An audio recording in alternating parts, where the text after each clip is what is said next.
Hello students, आज हम लोग स्टार्ट करने वाले हैं स्टैंडर्ड 7 का मैथ्स का चैप्टर नंबर 7 का practice set number 7.2। Practice set 7.1 में हम लोग ने देखा था कि डायरेक्ट वेरिएशन क्या होता है। अभी 7.2 में हम लोग देखेंगे कि इन्वर्स वेरिएशन क्या होता है। और इन्वर्स वेरिएशन का एग्जाम्पल और इंट्रोडक्शन मैंने फर्स्ट वाले वीडियो में ही दे दिया है, तो आप लोगों ने अगर नहीं देखा है तो आप लोग पहले जाकर वो वीडियो वॉच कीजिए, फिर यहाँ पर आइए। ओके, तो देखो, अगर एक क्वांटिटी कम होने की वजह से दूसरी क्वांटिटी बढ़ती है या दूसरी क्वांटिटी के बढ़ने की वजह से पहली क्वांटिटी कम हो जाती है, तो उसको हम लोग बोलते हैं इन्वर्स वेरिएशन। तो देखो, नंबर ऑफ वर्कर्स और नंबर ऑफ डेज हमेशा इन्वर्स वेरिएशन ही होता है। ठीक है, देखो, अगर कोई पर्टिकुलर काम मैं दी हूँ, अगर वो 30 डेज में होता है, ओके, तो अगर 30 डेज में हो रहा है और उसमें वर्कर्स 100 लगे, ओके, तो अगर मुझे वो काम 15 डेज में करना है तो मुझे वर्कर्स को डबल कर देना पड़ेगा। मतलब 100 वर्कर्स है तो मुझे 200 कर देने पड़ेंगे। ओके, और अगर मैं वर्कर्स को कम कर देती हूँ, 50 कर देती हूँ, तो फिर वो काम खत्म होने में 2 महीने लगेंगे। ओके, तो दोनों वैल्यूज़ जो है एक दूसरे की वजह से कम ज़्यादा हो रही है ना। तो अगर एक बढ़ रही है तो दूसरी कम हो रही है, या दूसरी बढ़ रही है तो पहली कम हो रही है, तो उसको हम लोग बोलेंगे इन्वर्स वेरिएशन। ओके, तो let us start. The information about the number of workers and the number of days to complete a work is given in the following table. Complete that table. तो देखो, यहाँ पे भी हम लोगों को इन लोगों ने इनिशियल्स नहीं दिए, तो हम लोग क्या लिखेंगे? Let the number of workers be n, नहीं, नंबर ऑफ वर्कर्स को हम लोग W ले लेते हैं, एंड नंबर ऑफ डेज को हम लोग ले लेते हैं number of days is equal to number of days B D. तो इसने क्या बोला है कि इन्वर्स वेरिएशन है। तो देखो, इन्वर्स वेरिएशन में क्या एक चीज़ होती है पता है? इन्वर्स वेरिएशन ऐसा होता है, W is proportional 1/D। Okay, देखो, इन्वर्स में हमेशा ऊपर 1 आता है। ओके, फिर ये इसमें भी प्रोपोर्शनलिटी की साइन निकालनी पड़ती है, तो प्रोपोर्शनलिटी की साइन निकालेंगे ना तो ये हो जाएगा, ये क्रॉस मल्टीप्लाई हो जाएगा, W into D is equal to K. देखो, इन्वर्स वेरिएशन में और डायरेक्ट वेरिएशन में यहीं पे डिफरेंस आता है, बच्चे यहीं पे मिस्टेक करके आ जाते हैं। तो इसको मैं क्या बोलूँगी? K is the constant। Okay, तो देखो, पहले हम लोग, मेथड तो इसमें भी सेम है, पहले K ही ढूंढना पड़ता है। ओके, तो पहले लिखेंगे when W is equal to 30, D is equal to 6। तो K कैसे निकलेगा? 30 इंटू 6 इज इक्वल टू, देखो मैं पहले फॉर्मूला लिख देती हूँ, इसका इक्वेशन मतलब W into D is equal to K. W कितना है? 30, 30 into 6 is equal to K. तो 36 कितना होता है? 3 कितना होता है? 18, और एक 0, मतलब के कितना मिल गया? 180 मिल गया। अभी देखो, सब में डालो यही चीज़। व्हेन W इज फाइंड करना है and D is equal to 12, तो क्या करेंगे? W into 12 is equal to 180। ये 12 जो वो उसके नीचे आ जाएगा, 180 डिवाइडेड बाई 12, यहाँ मल्टीप्लाई में ना, तो यहाँ जाके डिवाइड हो जाएगा। 12 1 ज़ा 12, यहाँ पे 6 बचेगा, 12 5 ज़ा 60, W is equal to 15।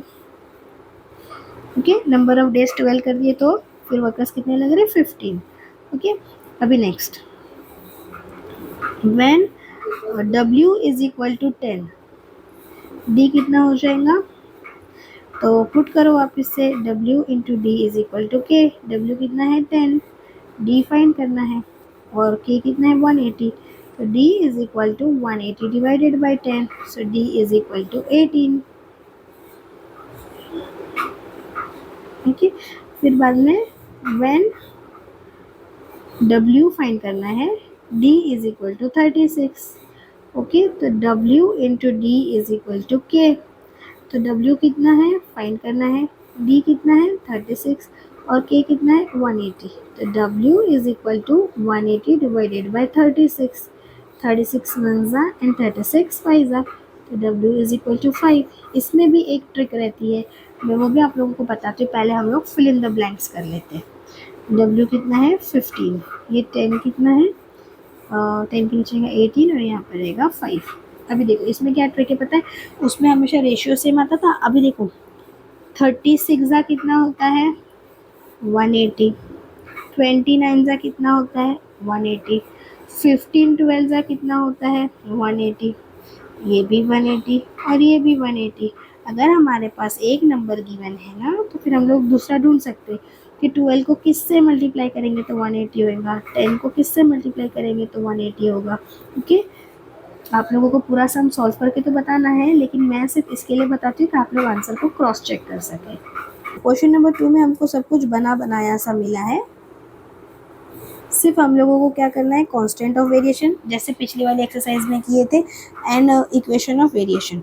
Okay, तो ये बहुत इजी है। P is direct inversely proportional to Q, और P is equal to 15 and Q is equal to 4।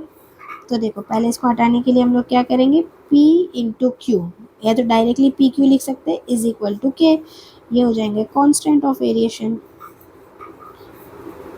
Okay, अभी क्या करेंगे, इस पे वैल्यूज को पुट करेंगे। P की वैल्यू क्या है 15 और Q की वैल्यू क्या है 4, is equal to K, therefore K is equal to 15 4 ज़ा 16। अब इक्वेशन बना के देने का, P into Q is equal to K था ना, तो K की जगह पे क्या लिखेंगे 60। ये हो गया हमारा इक्वेशन ऑफ वेरिएशन।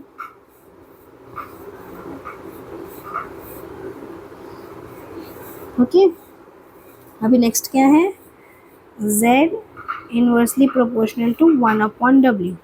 तो क्या लिखेंगे, ZW इज इक्वल टू के, वेर के इज ए कांस्टेंट। ओके, अभी z की वैल्यू कितनी गिवन है 2.5 और w की वैल्यू कितनी है 24। तो 24 इंटू 2.5 कितना हो जाएगा 48 और 12 60। तो फिर k is equal to 60। Okay, तो यहाँ पे क्या लिखेंगे, z into W is equal to 60, और यहाँ पे भी लिखेंगे equation of variation.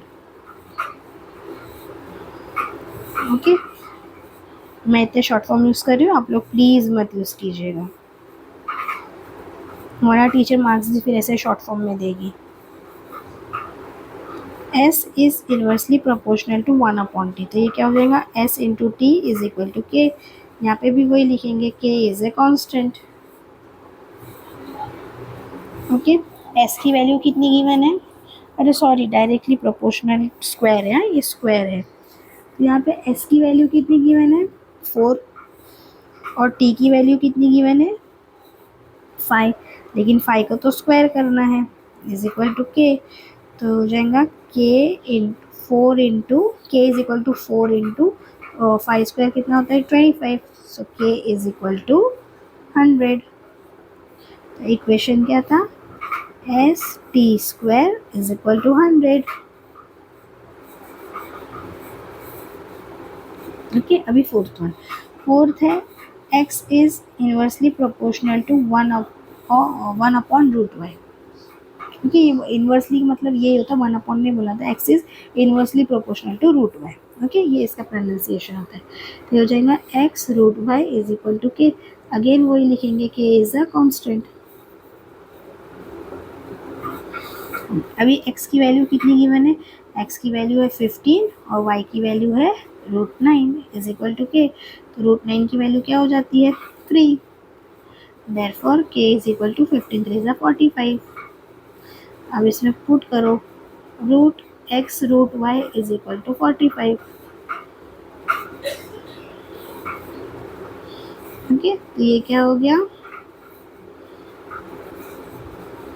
Equation of variation. Okay, ये फिनिश हो गया। अभी next question, the boxes to be filled with apples. The boxes are to be filled with apples. If 24 apples are put in a box, then 27 boxes are needed. If 36 apples are filled in a box, how many boxes will be needed? समझो है ना, apples को भरना है boxes में, तो अगर 24 Apple एक बॉक्स में भरेंगे ना अपन, तो 27 बॉक्स लगते हैं। तो आपने क्या सोचे कि चलो जान तो 36 भर देते। ओके, अगर 36 एप्पल्स भरेंगे एक बॉक्स में, तो कितने बॉक्स लगेंगे, पहले अपन क्या लिखते थे, let the number of apples be A and number of boxes be B. अभी देखो यहाँ पे तो गिवन है कि ये इनवर्स का एग्जाम्पल है, लेकिन एग्जाम में टीचर आप लोगों को ऐसा बता के नहीं देगी कि इनवर्स है कि डायरेक्ट है, वो हम लोगों को याद रखना पड़ेगा। तो एक चीज़ इतनी समझ के लो ना कि अगर 24 एप्पल भर रहे तो 27 बॉक्स लग रहे। हाँ, अगर एप्पल की क्वांटिटी बढ़ा देंगे अपन तो बॉक्स क्या लगेंगे, ज़्यादा लगेंगे कम लगेंगे, कम लगेंगे। इसका मतलब क्या हो जाता है कि ये इनवर्स वेरिएशन का example, therefore this is an inverse variation. Okay, आप लोग इसका क्या बोलते हैं, इसका एक्सप्लेनेशन भी लिखोगे कि more the number of apple less is the number of box required. Okay, तो इनवर्स वेरिएशन में क्या लिखते हैं अपन, a is inversely proportional to b, तो ये क्या हो जाएगा, a into b is equal to k. Okay, तो अभी देखो हम लोगों को पहले गिवन है when a is equal to 24, जब ए 24 था तो बी कितना था, 27 था। ओके, तो अब ए इंटू बी करेंगे, 24 into 27 is equal to K. तो 24 इंटू 27 कितना हो जाता है, 648, मतलब के कितना हो गया है, 648 हो गया है। ओके, अब इसने क्या बोला है, when a is equal to 36, तो फिर बी कितने चाहिए रहेंगे। ओके, तो कैसा रहेगा, सेम वैसे ही करेंगे, 36 into b is equal to 648, तो b is equal to 648 upon 36। तो देखो पहले 6 के टेबल में करके देखते हैं हम लोग इसको, 6 6 ज़ा 36, 6 1 ज़ा 6, फिर ये हो जाएगा 0, 6 8 ज़ा 48। अभी देखो 6 1 ज़ा 6, 6 1 ज़ा 6, इधर 4 बचेगा, 6 8 ज़ा 48, तो b is equal to 18। Okay, understood, मतलब एक बॉक्स में अगर 36 एप्पल भरेंगे ना तो 18 बॉक्स लगने वाले हमारे को। ओके, अभी क्वेश्चन नंबर 4, क्वेश्चन नंबर 4 क्या है, right the following statement using symbol of variation. इसमें सिर्फ लिख के बताना है, कुछ भी हार्ड नहीं है। The wavelength of a sound L is and its frequency are in inverse variation. तो इनवर्स में बोला है, मतलब क्या करने का है, 1/f। ओके, इसका second one, the intensity L of a light varies inversely with the square of the distance D. मतलब एल जो है वो डी से क्या है, स्क्वायर ऑफ द डिस्टेंस बोला है, तो एल क्या है, inversely proportional to the square of distance. Easy. अभी क्वेश्चन नंबर 5 है, if x is in inverse proportion with root y and when x is equal to 40 y is equal to 16। Okay, तो तभी क्या है, x कितना है, 40 है और y जो है वो 16 है। ओके, तो अगर x 10 है तो फिर y कितना रहेगा। ओके, तो सोल्यूशन में हम लोग क्या करेंगे, x is directly proportional to root y, तो x into root y is equal to k. Right, यहाँ पे x की वैल्यू पहले कितनी गिवन है, 40, और रूट वाई की वैल्यू कितनी है, 16। तो रूट 16 कितना होता है, k is equal to 40 into 4, तो ये कितना हो जाएगा, 160। Therefore k is equal to 160। Okay, वहाँ पे क्या लिखेंगे अपन, k is a constant of variation. Okay, तो अभी हम लोग क्या करेंगे, ये वाला हम लोगों को ढूंढना है। Right, x is equal to, पहले मैं लिख लेती हूँ, x root y is equal to k. x कितना गिवन है, 10, root y is equal to 160। अभी देखो यहाँ मल्टीप्लाई में है तो सामने जाकर क्या होने वाला है, 160 डिवाइडेड बाई 10, तो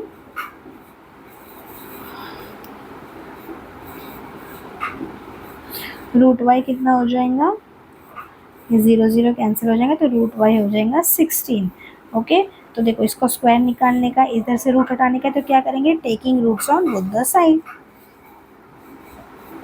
ओके, तो y is equal to 16 square, तो y is equal to 256। Okay, understood. अभी सिक्स्थ भी है एंड लास्ट भी है, x varies inversely as y, तो x varies inversely as y. When x is equal to 15, y is equal to 10. Okay, फिर बाद में जब अगर x इज इक्वल टू 20 रहेगा तो y कितना रहेगा? तो पहले हम लोग इक्वेशन बना लेते हैं. x into y is equal to k, या तो x y डायरेक्ट बाजू बाजू में भी लिख सकते हैं, बीच में मल्टीप्लाई की साइन नहीं लिखेंगे तब भी चलेगा. k is a constant. Okay, ये 15 into 10 is equal to K, तो कितना हो जाएगा? k is equal to 150. Okay, ये हम लोगों को मिल गया. अभी when x is equal to 20, y कितना रहेगा? तो क्या करेंगे? x into y is equal to k. x कितना है? 20, और y कितना है? फाइंड करना है, और k कितना है? 150.